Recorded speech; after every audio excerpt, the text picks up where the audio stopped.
Oh my goodness. አንቺ እኮ ልምድ አለሽ እኮ በጣም እኮ አንቺ ዳጣ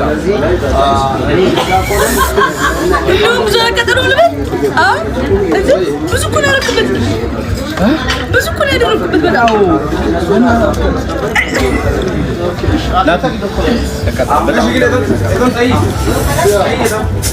እኔ ግን ስበላይ እኔና ዳጣ በጣም በቃ እንፋቀራለን ስላችሁ ያንቺ ጨጓራ ባይዝ ወይ በቃ ችግር ነው አንተ ግራ አጋባለ እሷ ነው አንተ እንደምት ተቀለ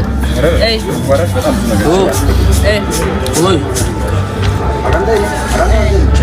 እንዴት ነው ደስ እኔ በቃ ኖርማል ነኝ ደስ እንትን አይለኝም አያንቀጥለኝም አይሰራም ማለት አሁን